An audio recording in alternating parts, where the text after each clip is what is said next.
Abu Dhabi میں field marshal Asim Munir کی شیخ طاہون بن زید سے ملاقات، معاشی تعاون، سرمایہ کاری اور سیکیورٹی شراکت داری پر تبادلہ خیال، خطے میں امن و استحکام کے لیے مسلسل رابطے پر اتفاق، اماراتی سرمایہ کاری اور حمایت پر پاکستان کی طرف سے دلی تشکر اور قدردانی کا اظہار کیا گیا۔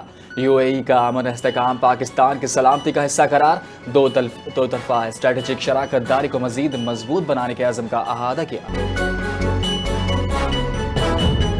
خیبر پختونخوا کے بچوں کے ذہنوں میں تشدد بھرا جا رہا ہے، عوام ترقی سے محروم ہے، کارکردگی کے بجائے نعروں پر زور دیا جا رہا ہے۔ گجرات میں وزیر اعلیٰ مریم نواز کا تقریب سے خطاب، کہا پنجاب کے تمام وسائل ہونہار طلباء کے لیے وقف ہے، میرٹ پر اسکالرشپ اور لیپ ٹاپ کی تقسیم کی جا رہی ہے، پنجاب ترقی کی راہ پر گامزن ہے، کوئی رونقیں بحال ہوئی، نوجوان ملک کے مستقبل کا ہر بچہ اور بچی کے روشن کل یقینی بنایا جائے۔ وزیراعظم شہباز شریف کی ویانا میں آسٹریلین چانسلر آمد، آسٹریلیا کے چانسلر کرسچین اسٹارکر نے پرتقبال استقبال کیا، وزیراعظم کو گارڈ آف آنر پیش کیا گیا، کابینہ اراکین سے تعارف اور خوشگوار ماحول میں ملاقات ہوئی، وزیراعظم نے مہمانوں کے خطاب میں تاثرات درج کیے، دورہ پاک آسٹریلیا تعلقات کے فروغ کے لیے اہم پیش رفت قرار۔ بانی پی ٹی آئی کی ایک آنکھ کی بینائی 17%، دوسری کی بینائی 6/6 ہے۔ شیخوپورہ بار کونسل سے خطاب کرتے ہوئے وفاقی وزیر قانون اعظم نذیر تارڑ نے کہا کہ طبی ٹیم نے بانی کے علاج پر مکمل اطمینان کا اظہار کیا، وزیر اعظم کی قیادت میں مشکل فیصلوں کے مثبت نتائج، ملک کی معیشت درست سمت پر آ گئی ہے، معاشی استحکام کے لیے سیاسی استحکام ناگزیر، ریاست پاکستان 4 اکائیوں پر مشتمل ہے، موٹر ویز اور جی ڈی روڈ کی بندش غیر آئینی، خیبر پختونخوا حکومت آئین اور قانون کی پاسداری کرے، وکلا کے مسائل کے حل کے لیے اولین ترجیح بین الانصاف کی فراہمی پر بار اور بینچ کا تعاون ضروری ہے۔ پیکا ایکٹ پر مؤثر عمل درآمد کی ضرورت ہے، جھوٹی خبروں سے خاندان متاثر ہوتے ہیں، ہم بھی اس کا شکار ہوتے ہیں، سندھ اسمبلی میں اظہار خیال کرتے ہوئے سینئر وزیر شرجیل انعام میمن کی ڈیفیمیشن قانون کے تحت سزا کی مثال یاد نہیں، فیک نیوز کا سلسلہ جاری ہے، معائنے پر سندھ اسمبلی میں قرارداد لانے کی تجویز بھی دی، وزیر قانون سے مشاورت کے بعد کمیٹی بنانے کا مطالبہ کر دیا، قوانین موجود مگر غلط استعمال بھی مسئلہ ہے، متوازن نفاذ ضروری ہے۔ ہر شعبے میں شفافیت یقینی، تمام معاشرے اشاریہ مثبت ہے، وفاقی وزیر خزانہ محمد اورنگزیب کے اسلام آباد میں خصوصی گفتگو، کہا سرکاری اداروں میں اصلاحات سے گزشتہ 3 سال میں خسارے کم کرنے کی کامیابی ملی، کچھ کمپنیوں نے منافع میں کمی بھی ہوئی، مسلسل خسارے والے ادارے بند کیے جا رہے ہیں، ملازمین کو نامناسب پیکج فراہم کیے جا رہے ہیں، نجکاری کی پالیسی جاری ہے، قومی ایئر لائن اور فرسٹ وومن بینک کی شفافیت سے پرائیویٹائزیشن ہوئی، وزیر اعظم کی ہدایت کے مطابق نجکاری کے عمل کو مکمل شفافیت کے ساتھ آگے بڑھایا جائے گا۔ وفاقی وزیر داخلہ محسن نقوی کی سری لنکا میں اعلیٰ سطح کی ملاقات، کرکٹ اور دیگر کھیلوں میں تعاون بڑھانے پر اتفاق، پاکستان کے دورے کی دعوت بھی دی، وفاقی وزیر داخلہ نے سری لنکا ہم منصب آنند وجے سے ملاقات میں داخلی سیکیورٹی، انسداد دہشت گردی اور منشیات کی روک تھام میں اشتراک، پولیس اور پیرا ملٹری فورسز کے ٹریننگ ایکسچینجنگ پروگرام پر بات چیت کی، سائبر کرائم اور مالیاتی فراڈ کے خلاف مشترکہ حکمت عملی کی تیاریوں پر زور دیا، پاکستان اور سری لنکا کے تعلقات کو کھیل اور سیکیورٹی کے شعبوں میں مزید مستحکم بنانے کے عزم کا اعادہ بھی کیا۔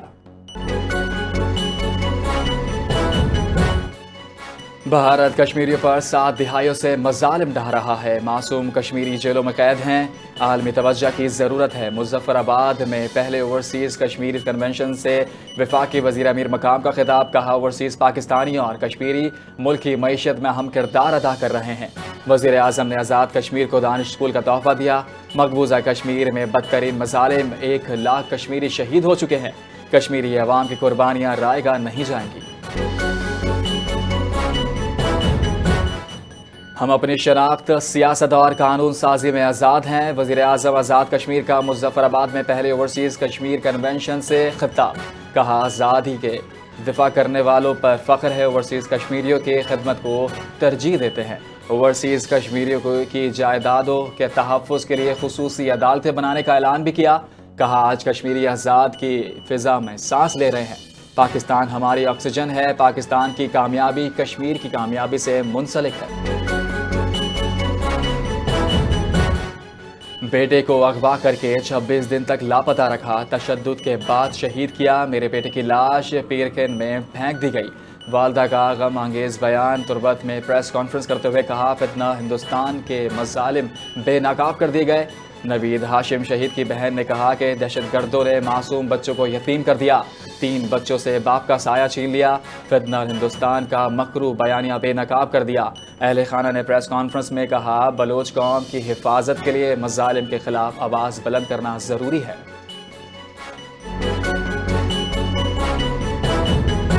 لاہور میں 25 سال بعد بسنت کا شاندار جشن منایا گیا۔ بہاولپور میں چولستان جیپ ریلی کی تقریب سے خطاب کرتے ہوئے سینئر صوبائی وزیر پنجاب مریم اورنگزیب نے کہا کہ وزیر اعلیٰ مریم نواز کے ویژن کے مطابق ثقافت کی بحالی پر کام جاری ہے۔ بسنت سے مقامی میلوں اور روزگار کے مواقع میں اضافہ ہوا۔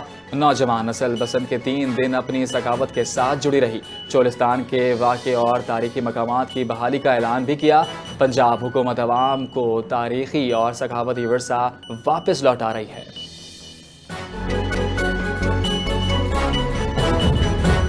حکومت نے پیٹرول مہنگا کر دیا، پیٹرول کی قیمت میں 5 روپے میں اضافہ ہو گیا۔ پیٹرول کی نئی قیمت 258 روپے 17 پیسے فی لیٹر مقرر۔ ہائی سپیڈ ڈیزل کی قیمت 7 روپے 32 پیسے مہنگا، ڈیزل کی نئی قیمت 275 روپے 70 پیسے مقرر ہو گئی۔ نوٹیفیکیشن ڈویژن کا وفاقی وزیر برائے منصوبہ بندی یاسر اقبال بنگلہ دیش کے لیے ڈھاکہ روانہ۔ بنگلہ دیش کے نو منتخب وزیر اعظم کی تقریب حلف برداری میں شرکت کریں گے۔ یاسر اقبال کا کہنا ہے کہ وزیر اعظم پاکستان کی نمائندگی میں اعلیٰ سطحی ملاقاتیں ہوں گی۔ 2 طرفہ دوستانہ تعلق کو مزید مستحکم کرنے کے عزم کا اظہار بھی کیا۔ سیاسی، معاشی، اقتصادی شعبوں میں ترقی کی نئی راہیں ہموار ہوں گی۔ پاکستان بین الاقوامی تعاون اور مستقبل کی پیش رفت کے لیے پر امید ہے۔ تحصیل سنجوانی میں دہشت گردی خلاف پاکستان زندہ باد ریلی، زیارت ہرنائی اور سجاول کے ہزاروں افراد نے شرکت کی۔ شرکا نے بھارت اور فتنہ ہندوستان کے خلاف نعرے لگائے، بلوچستان کے حالیہ دہشت گردی کارروائیوں کی شدید مذمت کی۔ سیکیورٹی فورسز کو زبردست خراج تحسین پیش کیا گیا۔ صوبائی وزیر حاجی نور محمد کی قیادت میں عوام اور سول سوسائٹی کی زیر اہتمام ریلی کی بھرپور شرکت کی۔ بلوچستان کے غیور عوام نے سڑکوں پر نکل کر فتنہ ہندوستان کے گمراہ کن پروپیگنڈے کو مکمل طور پر مسترد کر دیا۔